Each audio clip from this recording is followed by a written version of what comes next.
WXCO 98.9, Wausau's real news and great conversation. Here's your Daily News Roundup. For Civic Media News, I'm Connie Fellman. A popular national park in the UP is closing campgrounds after a wolf got a little too close for campers' comfort. Isle Royale park officials say over the past week, a wolf's been seen sniffing and pawing at tents, dragging backpacks away from tents, even going inside one tent. According to a news release, the wolf has become increasingly bold and shows signs of growing reliant on human food. Authorities say they'll increase their wolf deterrent efforts, which include air horns, paintball guns, and installing an alarm to alert visitors when a wolf comes around. The goal is to reopen by August 1st, but the closure may continue along with additional deterrent efforts if necessary.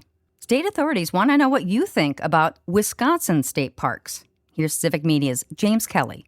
The Department of Natural Resources is still seeking public input on an update to the Wisconsin State Park System's strategic plan. According to a press release, the updated plan seeks to summarize the conditions of Wisconsin's state parks, identify any potential issues and opportunities to address, and serve as a strategic management guideline for a 10-year period. Residents interested in providing their feedback can learn more about the current strategic plan on the DNR's website and complete an online survey.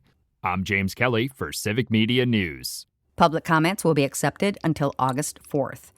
The Wisconsin Department of Trade and Consumer Protection has issued a public health alert for a bratwurst that's been mislabeled and could contain undeclared allergens.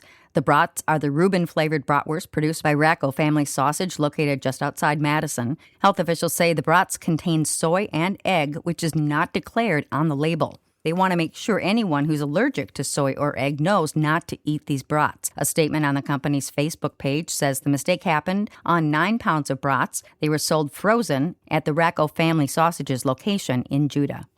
3 people went missing over the weekend when their pontoon boat capsized on Lake Pepin along the Wisconsin-Minnesota border.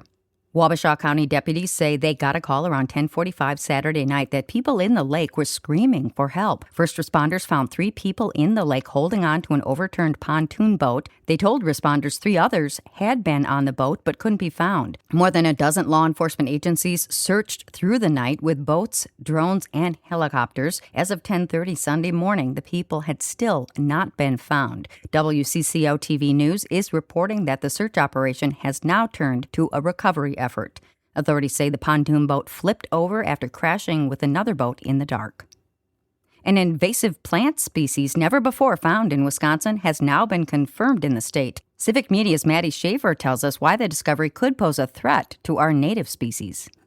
The Wisconsin Department of Natural Resources says pale swallowwort was recently discovered along the Oconto and Shawano County line. The DNR says the discovery makes early detection especially important to prevent the vine from becoming established and spreading to other parts of the state. The vine grows over native vegetation, crowding out plants in forests and grasslands. It can also harm monarch butterflies, which mistake it for native milkweed. Due to those impacts, pale swallowwort is classified as a prohibited invasive species in Wisconsin.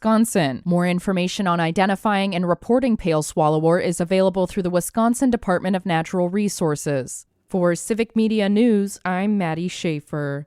Anyone who believes they've found pale swallowwort is encouraged to report it to the DNR with photos and the location of the plant. We've got another heat wave to start out our work week. The National Weather Service has issued a heat advisory or extreme heat warning for the top 2/3 of our state. Details coming up in the forecast. And that's your state news update. I'm Connie Fellman for Civic Media News. It's the Home Run Derby. Hi, I'm Mike Clemens with sports. Baseball's best hitters to compete in the Home Run Derby tonight at Citizens Bank Park in Philadelphia. But for the first time in 32 years, it won't be on ESPN. Instead, the Derby's on Netflix. Coverage beginning tonight at 7 p.m. Now, yesterday, the Brewers lost to the Pirates 14-5. One of the worst performances by the crew this season. Pittsburgh scored 10 runs in the 4th inning. Starter Robert Gasser tagged with the loss, giving up 7 earned runs. That completed a 3-game sweep of the Brewers over the weekend. Manager Pat Murphy. Guys are trying their hearts out and guys, not everybody's on all cylinders right now, but we're going to set a record for wins in the first half in the franchise. We haven't had too many of these back-to-back losses all year. Now the Brewers have off until Friday night when they host the Florida Marlins. NFL, Packers linebacker Isaiah McDuffie has signed a one-year contract extension that keeps him in Green Bay through next year, worth $4.8 million. With Sports, I'm Mike Clemens. It is going to be a hot and humid one today, mostly sunny with a high in the low 90s, but that heat index is going to be in the upper 90s to near 100 this afternoon. Tonight, mostly clear, upper 60s to near 70. Tomorrow, sunny and warm again with a high in the low to mid 90s. I'm meteorologist Sean Cable.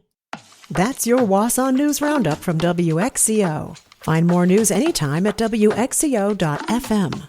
Subscribe to this podcast on Spotify, Apple, or wherever you find your podcasts.